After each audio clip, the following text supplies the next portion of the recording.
Assalamualaikum warahmatullahi wabarakatuh. Alhamdulillahirrabbilalamin wabihi nasta'in wa ala umuri dunya wa din wassalatu wassalamu ala asrafil anbiya wal mursalin sayyidina wa maulana Muhammadin wa ala alihi wa sahbihi ajmain amma ba'du. Ma'asyiral muslimin rahimakumullah. Menjadi sebuah keniscayaan bagi kita untuk senantiasa mengungkapkan rasa syukur dari dalam hati, ucapan dan tindakan atas segala karunia nikmat yang telah Allah Subhanahu wa taala anugerahkan dalam kehidupan kita. Ungkapan syukur ini diharapkan pula semakin menguatkan ketakwaan kepada Allah dalam wujud menjalankan segala perintah Allah dan menjauhi larangannya. Ketakwaan ini sendiri merupakan tujuan sekaligus barometer kesuksesan seseorang dalam menjalankan ibadah puasa yang saat ini sedang kita laksanakan di bulan suci Ramadan kali ini.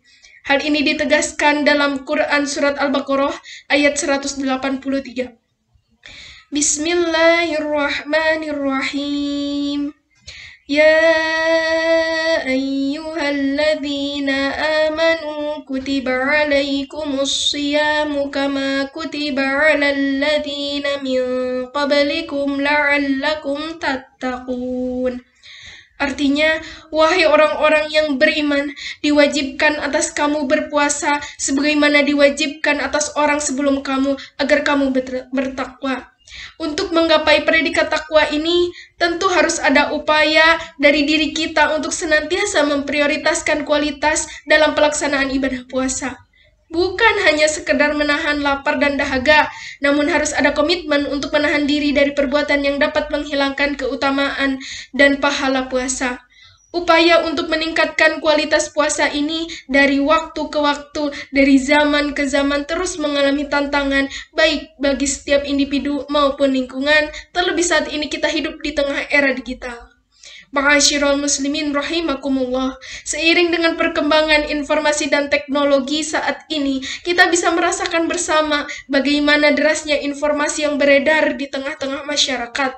Semua ini terjadi karena kemudahan-kemudahan yang disuguhkan oleh teknologi untuk membantu manusia. Kemudahan yang disuguhkan oleh teknologi ini seperti dua sisi mata uang yang memiliki dampak positif dan juga dampak negatif. Hal yang baik di tengah era digital harus kita maksimalkan dan hal negatifnya harus kita buang. Maksimalisasi sisi positif dari kemudahan di era digital bagi puasa kita ini bisa kita lakukan dengan memanfaatkannya sebagai wasilah atau alat dalam mempertebal keimanan serta meningkatkan ilmu dan pengetahuan tentang agama. Saat ini bisa dengan mudah kita dapatkan mau'izah hasanah, ceramah agama, ataupun kajian berbagai jenis kitab melalui berbagai platform program di internet. Melimpahnya konten-konten semacam ini harus bisa kita manfaatkan khususnya di bulan Ramadan ini. Namun kemudahan ini juga harus diiringi dengan selektivitas tinggi dalam memilih kajian agama di internet, khususnya media sosial seperti YouTube, Facebook, dan sejenisnya. Kehati-hatian dalam memilih kajian Islam ini agar kita benar-benar belajar ilmu agama dari ulama yang benar, jelas silsilah keilmuannya, jelas sanadnya, serta alim dalam bidangnya. Dengan maksimalnya kita memberi asupan rohani yang tepat pada diri kita selama bulan puasa, maka insya Allah kualitas puasa kita pun akan meningkat.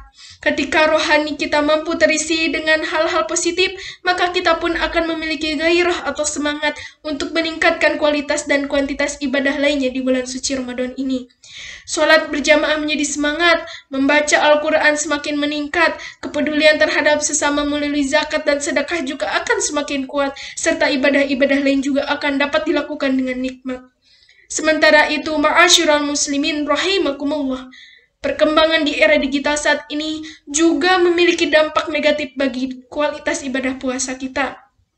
Hal ini jika kita terlena dengan pemanfaatan media digital yang tidak terkendali. Ambil contoh saja, dengan kemudahan yang ada, kita menghabiskan waktu hanya untuk berselancar dan bermalas-malasan dengan handphone kita setiap hari. Kemudahan dalam mengakses dan kurangnya kewaspadaan kita dalam memilih berbagai konten internet juga semakin memberi peluang kita menemukan serta melakukan banyak maksiat.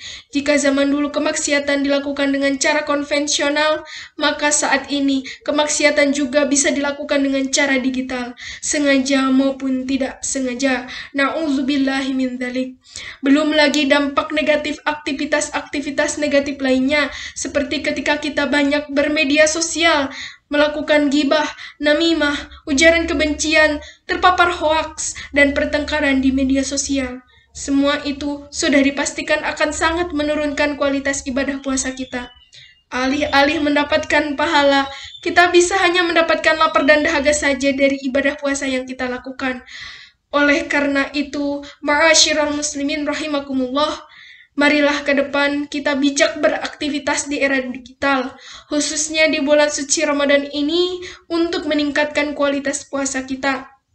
Kuatkan dalam diri kita untuk menggunakan teknologi digital secara hati-hati dan hanya untuk hal-hal yang bermanfaat saja, sehingga kita bisa terhindar dari dosa-dosa digital. Amin ya rabbal alamin. Barakallahu li wa lakum bil Qur'anil azim wa nafa'ani wa iyyakum bima fihi minal ayat wa dzikril hakim. Fastaghfiruhu innahu huwal ghafurur rahim. Billahi taufiq wal hidayah. Tsumma assalamu alaikum warahmatullahi wabarakatuh.